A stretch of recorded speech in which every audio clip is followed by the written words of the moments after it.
بسم اللہ الرحمن الرحیم، اللہم صلی علی محمد وعلی آل محمد وبارک وسلم وصلی علیہ۔ خواجہ حسن سنجری نے فوائد الفوائد میں سماع کا بار بار ذکر کیا ہے۔ نظام الدین رحمۃ اللہ تعالی علیہ بھی یہ کہتے ہیں کہ اگر سماع یاد الہی کی تحریک پیدا کرے تو جائز ورنہ حرام ہے۔ سماع کی شرائط بیان کرتے ہیں: حمد و نعت عارفانہ کلام ہو، گانے والا بھی پرہیزگار ہو، پختہ عمر ہو، کوئی لڑکا شامل نہیں ہو سکتا، عشق خداوندی کا گداز پیدا کرنا، آلات موسیقی نہ ہوں، وہاں عورتوں کا سایہ بھی نہ پڑے۔ یہ باتیں سماع کے لیے شرط ہیں۔ آپ سوچئے ایسے میں سماع کہاں ہوگا، کیسا ہوگا، کون کرے گا، کس کے لیے کرے گا؟ باقی باتیں سب ضد اور انا کی ہیں۔ 725 ہجری میں غیاث الدین تغلق فوت ہو گئے۔ 727 ہجری میں محمد تغلق نے دیو گڑھ دکن دارالخلافہ بنایا۔ دہلی ویران ہو گیا، قحط پڑے، ویرانی آئی، مگر پھر دہلی میں دارالخلافہ بن گیا۔ یہ ایک تجربہ محمد تغلق کا تھا جو ناکام ہوا۔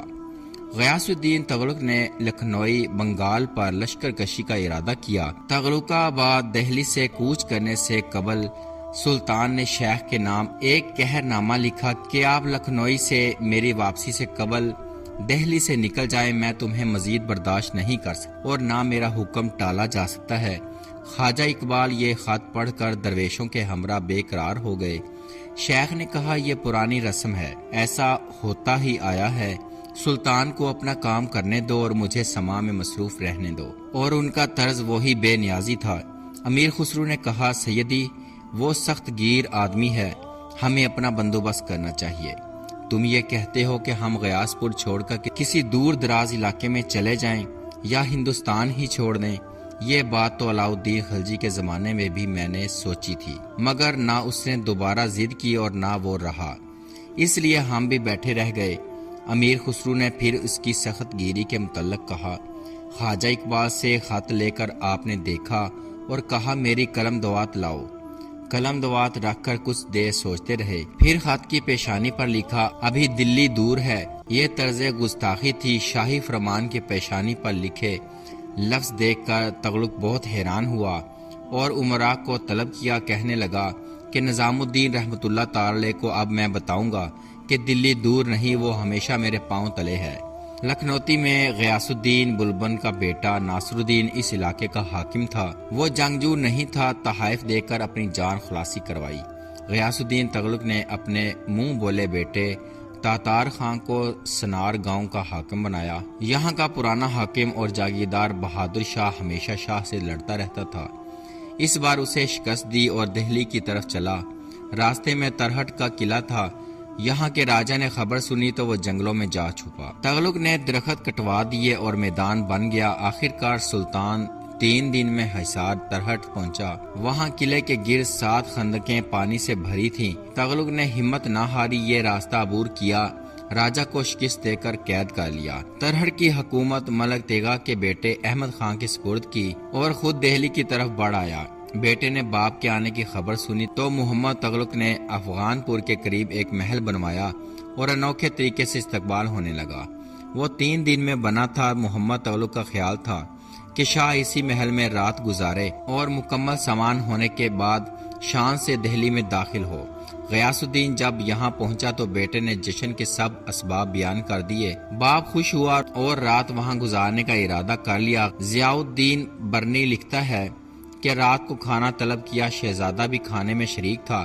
کھانا ختم ہوتے ہی وہ مصحابوں کے ہمراہ باہر آیا۔ محمد تغلق کے باہر آتے ہی مکان کی چھت گر گئی اور غیاث الدین اپنے 5-6 خدمتگاروں کے ساتھ ملبے میں دب کر ہلاک ہو گیا۔ اس چھت کے گرنے کے کئی اسباب ظاہری بیان کیے ہیں۔ آخر یحییٰ بن احمد کا تجزیہ لکھا ہے کہ نظام الدین رحمۃ اللہ تعالی کی روحانی طاقت سے ایسا ہوا اور اس سلسلے میں امیر خسرو اور حضرت نصیر الدین چراغ دہلوی کو خربوز چیر کر اور اسے لال کپڑے سے ڈھک کر سید احمد بہار کی خدمت میں بھیجا۔ وہ وہاں پہنچے تو حسب معمول وہ دیوار بنا رہے تھے۔ اس وقت رک گئے، شیخ کا حال پوچھا اور مغرب کی نماز پڑھنے لگے۔ دیوار ڈھائی نہیں بلکہ کھڑی رہنے دی اور نماز کے بعد طاق سے کپڑا اٹھا کر کچھ پڑھا، پھر تربوز دیوار پہ دے مارا۔ اس وقت وہ چھت گر گئی جس کے نیچے غیاث الدین دب کر مر گیا اور سید احمد بہار کہنے لگے شیخ بھی عجیب ہیں، جب کوئی انعام دینا ہوتا ہے تو آپ دیتے ہیں، جب سر کچلنا ہوتا ہے تو میرے سپرد کر دیتے ہیں۔ بہرحال امیر خسرو اور چراغ حسن دہلی اس واقعہ کے بعد واپس آ گئے اور شیخ سے سب حالات کہہ دیے۔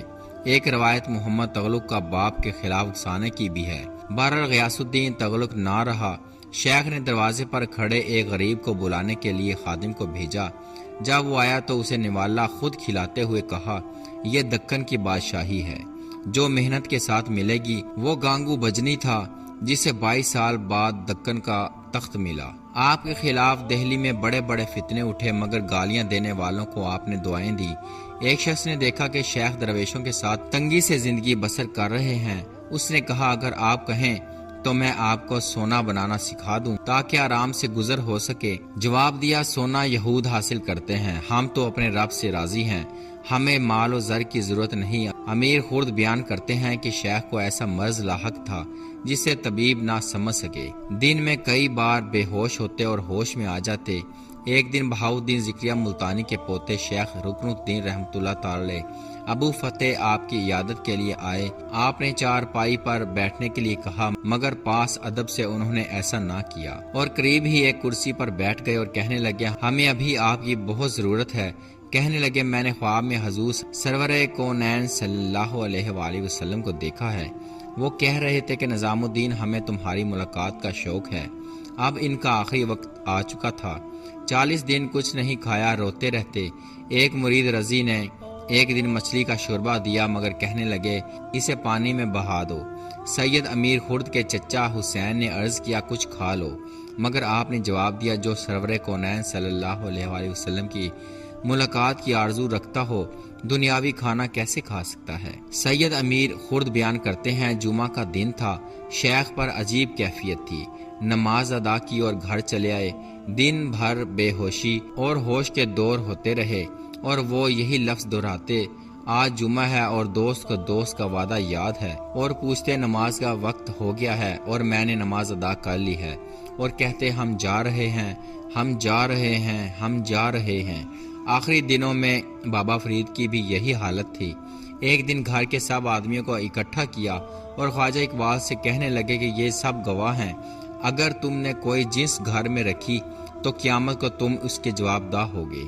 پھر درویشوں کے اناج کے علاوہ سب چیزیں غریبوں میں بانٹ دیں۔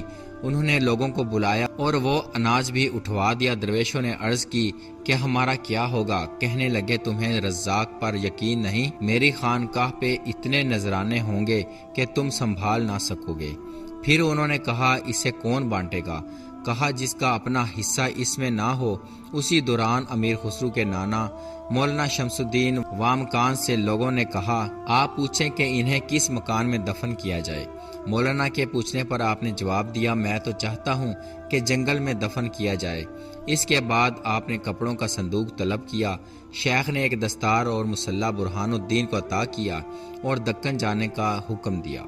ایک دستار پہرن اور مسلح شیخ کمال الدین یعقوب کو دیا اور انہیں صوبہ گجرات جانے کا حکم دیا۔ ایک پہرن دستار مسلح مولانا شمس الدین یحییٰ کو دیا۔ شیخ کا مزار اسی چبوترے پر ہے جہاں اکثر مرید دفن ہیں۔